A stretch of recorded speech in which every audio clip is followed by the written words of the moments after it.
Bom, para dar início, gostaria de retomar o propósito dessas gravações. Estamos trazendo as ideias-chave do autor Michel Poisat no livro A Voz do Diabo. E eu digo estamos porque esse trabalho é feito em conjunto com a Arlete e a Grace.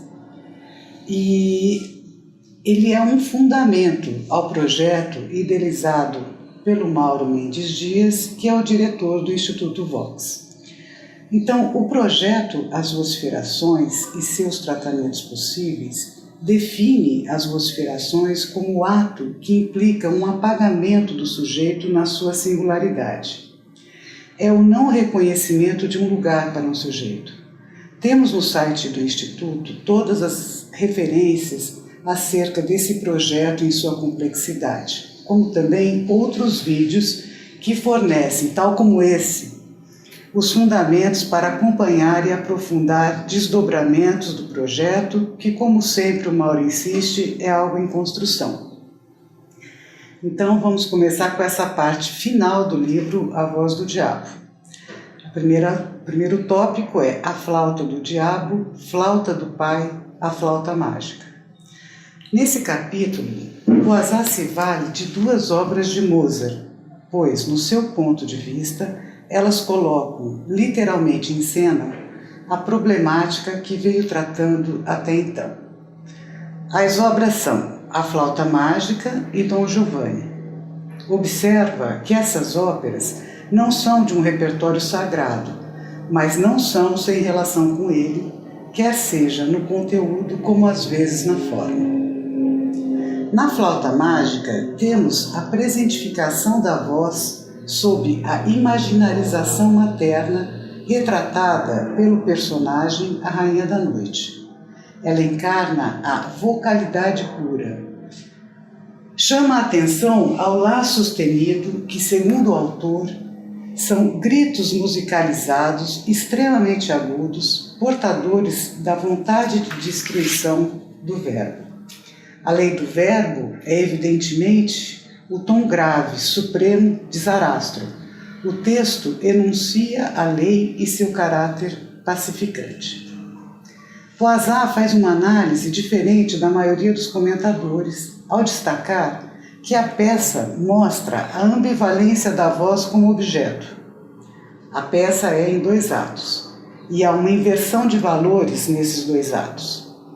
No primeiro tempo, é a indicação do gozo pela vocalidade desenfreada da Rainha da Noite. O herói Tamino é preso de uma armadilha que anuncia Zarastro como o demônio, aquele que raptou sua filha. Zarastro inicialmente é o demônio e a rainha porta na sua vocalidade a aura de positividade.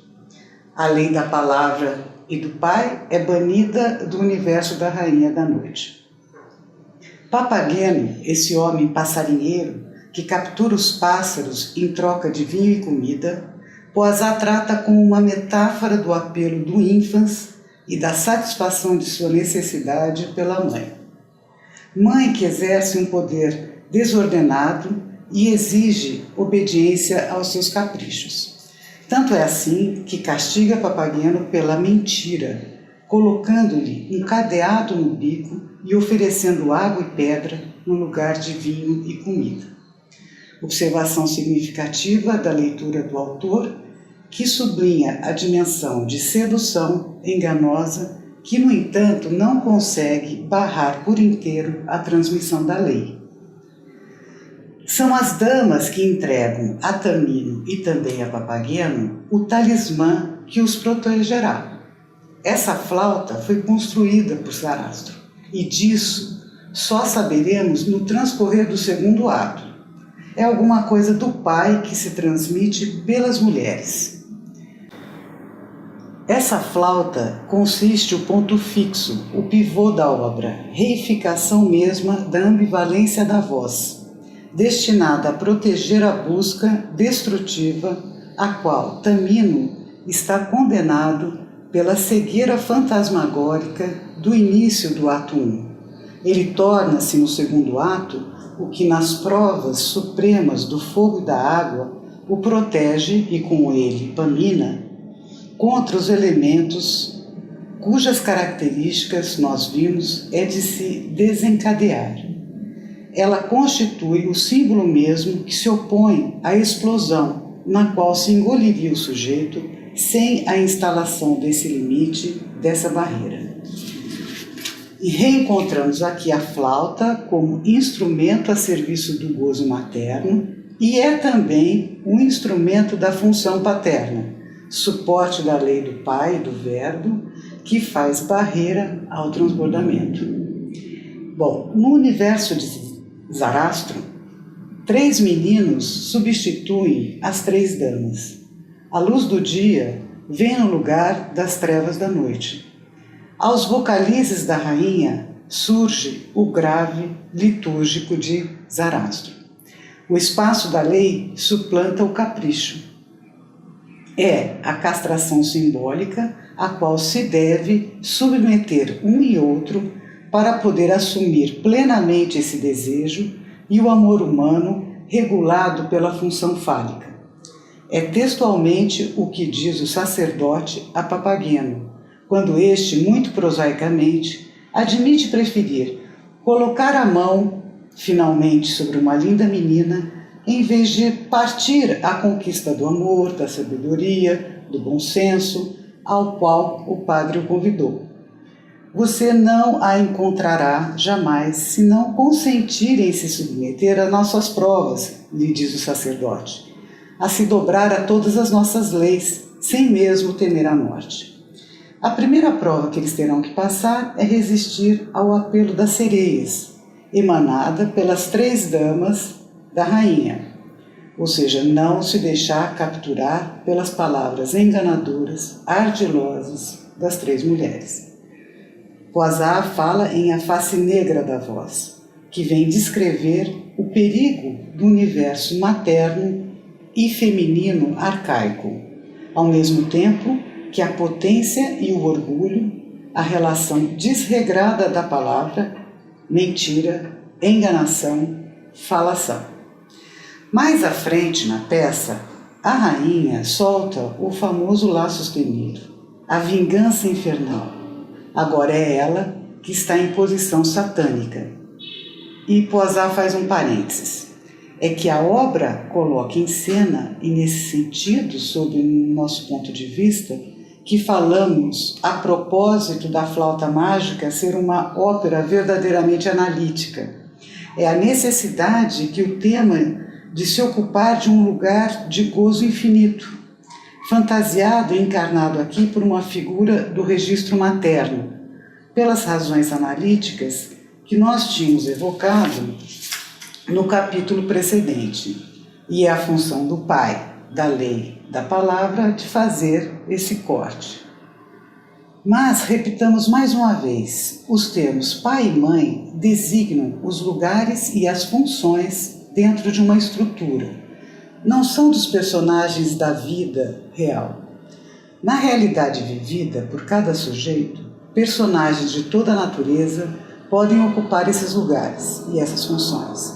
Uma mãe pode perfeitamente exercer essa função do pai. Isso não significa em nada dizer que ela pare então de agir na vida, no dia a dia, como uma mãe diante do seu filho. Não se deve confundir estruturação psicanalítica e psicologia do comportamento.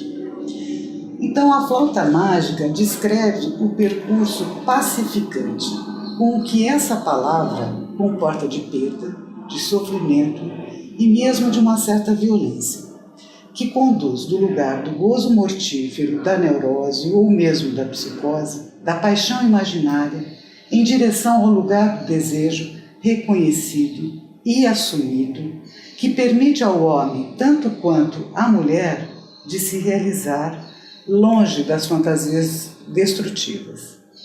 O oposto da misoginia, Mozart associa explicitamente a mulher ao homem dentro dessa travessia, lhe reconhecendo o valor, mesma responsabilidade, mesma saída salvadora.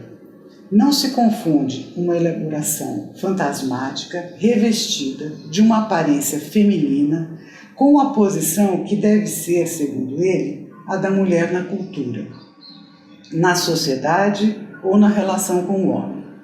A prova está, aliás, perfeitamente clara na obra mesma, porque a Rainha da Noite e suas companheiras, as damas, desaparecem, se dissolvem, uma vez que as provas passem, tal como se dissipam uma miragem enganadora. Fechando esse parênteses, voltemos à obra de Mozart para precisar que se tudo não era escuro no mundo da Rainha da Noite, ainda que tenhamos sublinhado notadamente a propósito da transmissão a Tamino da flauta mágica, tudo não é luz no mundo de Sarastro, já que ele guarda com ele, antes de afugentar, um traço universal da potência escura e maléfica da noite, o grotesco monostatos, pela voz do tenor, que acabará por encontrar a rainha e suas 3 damas em seu próprio aniquilamento no final da obra. O pai tem também sua face negra, e no capítulo precedente julgamos ter mostrado claramente a razão. Aqui eu faço um parênteses, porque o capítulo precedente vocês vão encontrar todas as referências na gravação da Grace. Tudo que aqui nesse capítulo falar de capítulo precedente é remetido a esse vídeo que a Grace vai disponibilizar também em gravação. Bom, voltando. Nós temos das provas às quais foram submetidos Tamino e Pamina o corte estruturante que é realizado. Um homem e uma mulher podem se reconhecer como tais, se desejar como tal, liberado do controle dessa instância terrível materna. Resta, porém, um traço na flauta mágica, mas um traço onde se apresenta esse paradoxo supremo. A flauta, imagem mesma da voz objetal, objeto biface, masculino, feminino, gozo, desejo, atração mortífera e portadora do sopro de vida. Bem, agora vamos para a segunda parte, intitulado O Grito, a Voz, a Palavra e a Lei. Aproximadamente 4 anos antes, Mozart nos fez escutar com o Dom Giovanni a voz negra do diabo, resposta, desta vez, à presentificação paterna. Nesta voz, Mozart afeta aos outros vários personagens. É então na paleta dos tons graves em Mozart que recorrerá nessa obra, porém num grave que, como o agudo da Rainha da Noite, culminará e terminará sobre o grito, e um grito, ele mesmo, muito mais terrível que o da Rainha da Noite. O grito no qual Dom Giovanni se resolve em seu aniquilamento. Dom Giovanni sintetiza com efeito nossa problemática de maneira surpreendente. A palavra traidora. A instância principal dos atos de Dom Juan, da sedução dom-juanesca, tal qual Mozart, depois mulher, nos apresenta ligada a um uso bastante particular do discurso, da palavra.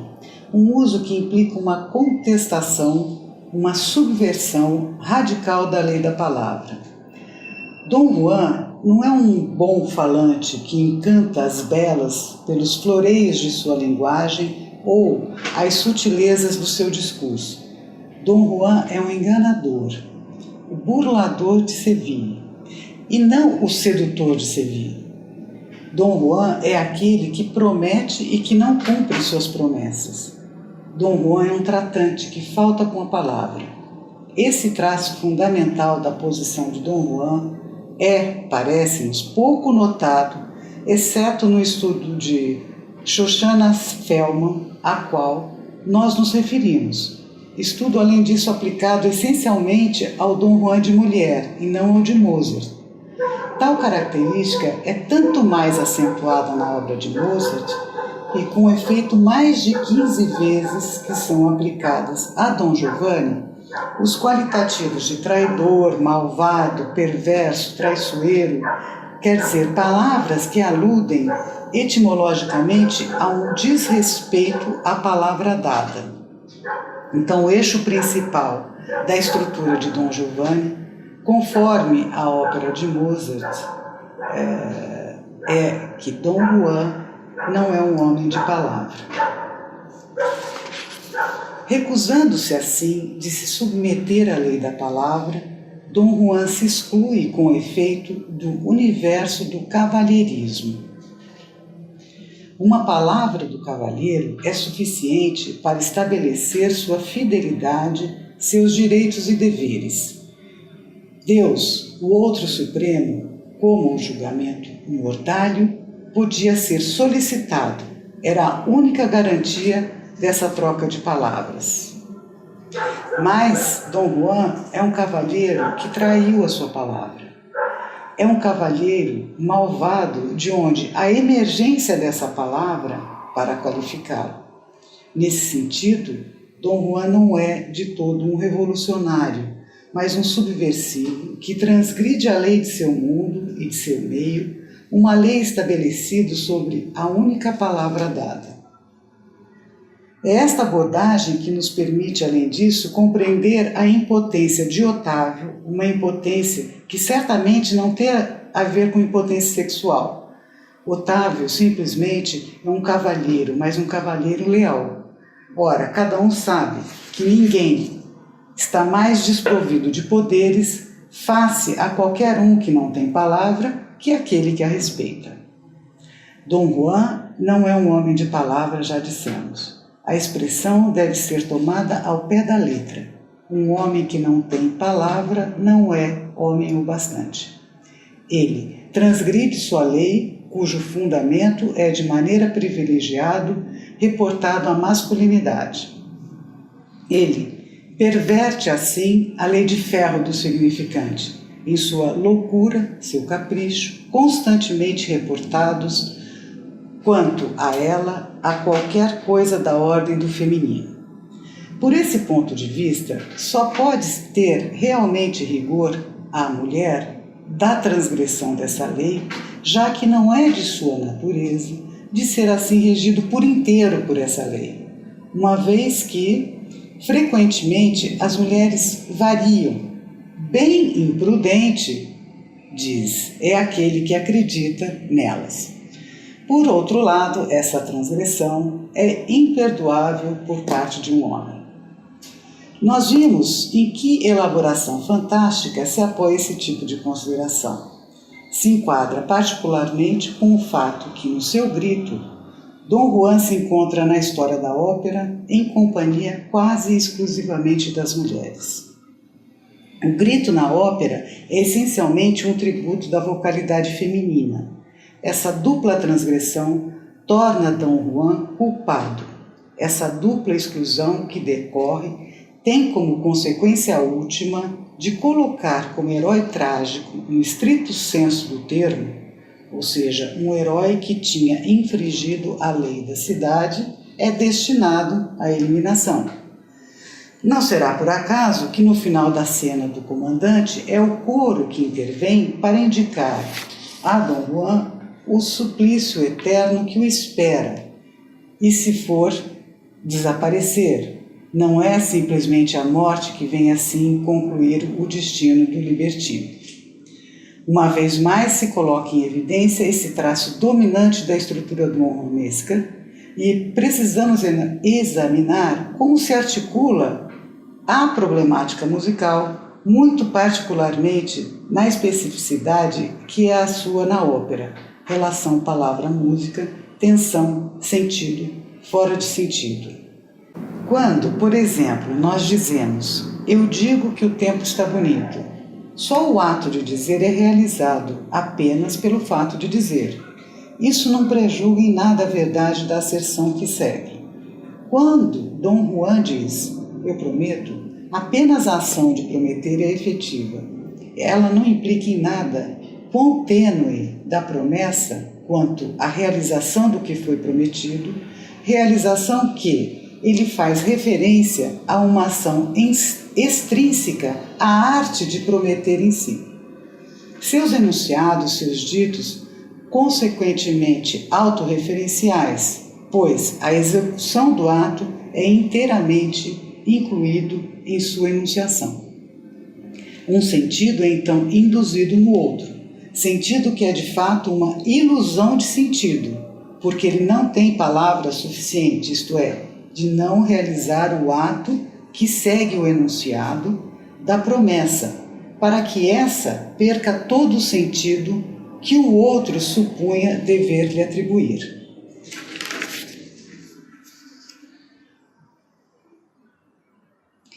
O efeito Dom Juan, diz Shoshana Felman, é pragmaticamente o da confusão entre sentido e referência, pela utilização, assim repetido e pervertido, do performativo. Dom Juan faz passar ao discurso um tratamento que nós pudemos abordar como uma verdadeira transposição analógica do tratamento que a música exerce sobre o verbo. Ele rende a extrair toda a referência a qualquer coisa de extrínseco. Ele procura uma enunciação que não se refere a ele mesmo. Ele cria uma ilusão de sentido e induz uma expectativa no ouvinte. Ele proclama uma promessa de gozo, porque é bem essa a função da música na ópera, se servir da língua, o trabalho de utilizar para outros fins do que a simples comunicação de sentido, principalmente por fazer emergir esse objeto de gozo que é a voz. Os jogos da voz. Tudo não passa apenas de uma metáfora. A destruição por Dom Juan de uma determinada ordem nada mais é do que uma analogia da fusão musical. É necessário vermos que a musicalidade intrínseca à atitude dom-juanesca produz efeitos explicitamente musicais que vão conduzir, notadamente por dois procedimentos diferentes do tratamento musical habitual, no afloramento de uma das características primeiras dessa vocalidade pura, desse objeto voz, onde a extração funda a arte lírica. O primeiro desses dois procedimentos não é específico a Dom Giovanni. O encontramos ao redor de cada um dos trabalhos de Mozart. Mas Dom Giovanni coloca em cena uma única modalidade particularmente reveladora. É o que se pode chamar a descorporização, ou melhor, a idealização, em todo o sentido do termo, da voz, processo que obedece à lógica dessa propriedade com frequência reafirmada, essa propriedade bem remarcada. A intercambialidade das vozes mozartianas, situações de travestimento frequente na obra de Mozart, as quais, precisamente, entre outros efeitos, aquele de fazer cintilar essa faceta da voz. A voz como objeto de gozo é o que está para além da voz real, verdadeira, de uma tal ou tal maneira. A voz objetal é algo que se descola da voz objetivamente percebida pelo ouvinte.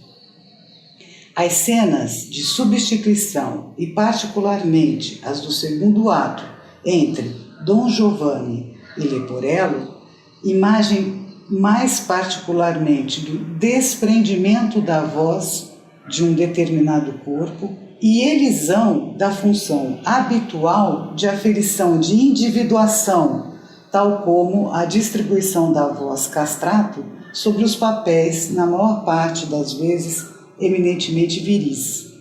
Salientava o deslocamento da voz de sua função de referência da sexuação. Uma coisa é com efeito surpreendente e seria incompreensível se na ópera estivéssemos em uma lógica do sentido e da psicologia. Uma indicação cênica, em busca de imitar a voz de Leporello, mas essa busca é de fachada, nada musicalmente foi modificado na parte vocal de Dom Juan e Leporello. Um e outro são praticamente substituíveis, um ao outro. A convenção da ópera pode explicar esse fato? Poisat diz que esse álibi não resolve em nada o problema, pois toda convenção não é possível agir por simples decreto. Para que uma convenção tenha sua força, é preciso que ela repouse sobre alguma coisa que profundamente tenha essa força também. Lembra a dificuldade que esse tipo de problema trouxe para filmar a ópera. O deslocamento entre a voz e o personagem, tal qual foi frequentemente explorado por Mozart, e ele não somente tornou possível a ópera, mas é a consequência de um dos fundamentos ilustrando essa verdade, que é aquilo que é realmente a questão da ópera, que é bem o objeto voz, dessa presentificação sob sua forma vocal de um objeto causa de desejo. Melhor dizendo, segundo a formulação lacaniana, causa de desejo. É porque é da sua natureza, pela sua construção, ele escapa sempre, ele falta ou é perdido, escavando dessa maneira o vazio do qual se origina o desejo. O objeto de desejo, portanto, torna-se totalmente contingente, engodo, isca, encarnado, cujo poder de ilusão aparece tão logo que julgamos para isso ter submetido, implicando imediatamente a passagem de um outro apoio e assim de imediato em um desencadeamento que poderá ser sem fim. A substitualidade das vozes em Mozart não faz mais que sublinhar a substitualidade dos objetos de desejo na relação com o objeto causa de desejo, que qualquer que seja ao nível do objeto sexual propriamente dito ou ao nível do objeto voz, que nos ocupamos precisamente aqui, um refere ao outro. Um é o suporte imaginário do outro e reciprocamente como Dom Juan brinca da voz, como ele brinca com as palavras, como ele brinca com as mulheres. Para ele, com efeito, a mulher é assim, nesse lugar de objeto para sempre perdido e de se fazer radicalmente inacessível, causa de um desejo que não pode ser saciado. Todas as mulheres que ele conquista assumem a figura de engodo, de isca. Cada experiência com uma mulher, em particular, só faz reenviar a experiência de seu fracasso para preencher essa falta primordial por natureza irredutível.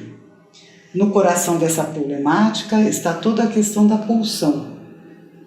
Ou não existe a figura que personifica melhor que Dom Juan o funcionamento da pulsão em suas diferentes especificidades? Dom Juan, isso é frequentemente sublinhado, é um ser em perpétuo movimento, que não cessa de seguir, e não apenas depois as mulheres. Não é mais que um ogro erótico, segundo a palavra de P.J. Jove. É um ogro, pura e simplesmente, que não para de beber e comer. Nós veremos aqui o segundo procedimento que nos propusemos descrever, pelo qual Dom Giovanni se coloca como revelador completamente privilegiado da vocalidade. A cena 1 do segundo ato organiza o jantar de Dom Juan, jantar ao qual esse último foi convidado, o comandante. Trata-se de um jantar musical, pois os músicos presentes na cena tocam para Dom Giovanni algumas áreas de ópera em moda. Sublinhamos essa passagem, oralidade e vocalidade são sempre uma boa mistura desde as músicas para jantar, né? Sem esquecer o enorme repertório ao longo dos tempos e da cultura das canções de bar. Se encontra desse modo estabelecido o circuito que se estabelece entre o local dos ouvidos e o local da boca, e o da boca em suas duas funções, oral e vocal. Função oral pela voracidade que ela engasga e função vocal pela mordaça, que consiste para Dom Juan em querer falar e assobiar, Leporello, de boca cheia. O cômico desse diálogo bufo ilustra com profunda pertinência esse aspecto da vocalidade que nós já evocamos a propósito da troca de vozes. A irrupção de fato do realismo aplicado à voz de Leporello, impossível cantar, falar, assobiar de boca cheia, sublinha, por contraste, o que se passa da vocalidade, visto que Dom Juan pode bem devorar com apetite bárbaro, sem que isso influencie sobre sua emissão vocal. Convenção da ópera é suficiente dessa forma, justamente, de um deslocamento da convenção pretendida pelo compositor por um dos protagonistas em cena, ao mesmo tempo que ele é mantido por um outro, para que seja designado essa propriedade que a voz tem como objeto de gozo de ser um ideal, mais além da voz realista, psicológica, que ouvimos efetivamente, para ser então destacada das restrições do corpo que a suporta e a limita, identidade que, enquanto está sendo evocada, mesmo invocada por essa voz real, é de fato um inacessível que não é jamais evocado. A voz comando. Se na vertente da transgressão da lei do verbo, Dom Giovanni pode ser assim considerado como a metáfora da voz, tal seu grito final, presentifica de maneira impressionante, no entanto, no âmbito de uma valorização negativa, em aparência pelo menos, que Mozart a coloca em cena. O que se encontra no fato, tal o demônio de Hildegard von Bingen, Dom Giovanni não tem direito a grandes áreas como todos os heróis mozartianos positivamente valorizados. Mas a ambivalência da voz é assim sutilmente preservada por Mozart, pois, como sublinhado por tantos comentadores, é difícil de não se identificar positivamente a Dom Juan, tal como é difícil de não se ressentir o horror profundo que emana da voz do comandante. No entanto, presentificado como justiceiro, vindo punir o malvado de suas infâmias. Só podemos o escutar, de fato, na boca do comandante, a voz do pai, terrível interditor, abatido, certamente no primeiro ato, mas não simbolizado, não tornou-se portador da lei apaziguante. Não interiorizado, não idealizado pelos filhos, ele retorna sob a forma de um morto-vivo, de um espectro de pedra, de rocha, encarnação mesma de um interdito absoluto, de uma lei não estruturante, mas petrificada e petrificante, uma lei na qual e pela qual os filhos batem os dentes. É preciso interpretar assim a estranha legenda ou subtítulo que Molière deu à sua peça. Não o convidado de pedra, como no sentido comum, mas o festim de pedra. Nós vimos a que ponto a incorporação, a oralidade estão presentes em Dom Giovanni, mas aqui tudo se passa como se precisamente a incorporação da lei não tivesse funcionado, operado. O mito de Dom Juan nos convida a uma forma de retomada da refeição totêmica. Na sua vontade, nesse empenho de gozar de todas as mulheres, após o assassinato do pai primitivo, Dom Juan visa de fato ocupar o lugar e não a renunciar a esse gozo infinito e destrutivo. É necessário então recolocar isso, a voz do comandante é então um instrumento, por excelência, da reafirmação do interdito. Voz comando, sentenciosa, voz reforçada, multiplicada pelo coro infernal que convida a Dom Juan submeter-se à lei. Torne-se pedra do significante, que o convida a cessar o desencadeamento de sua conduta, que o comande a cessar finalmente de seduzir pelas palavras as mulheres. Porque é preciso bem ouvir nessa famosa e terrível cena aquela que o comandante se preocupa mais do avanço da perversão donjuanesca da linguagem que é a atitude de Dom Juan para com as mulheres. Aqui é onde o sentido do convite que o comandante o faz. A estátua começa de fato a acuar Dom Juan a uma promessa. Virás jantar comigo? Eu virei, responde o enganador. Mas o comandante, que sabe com quem está lidando, não se contenta com a palavra de Dom Juan. Ele exige uma garantia. Dê-me a sua mão como garantia.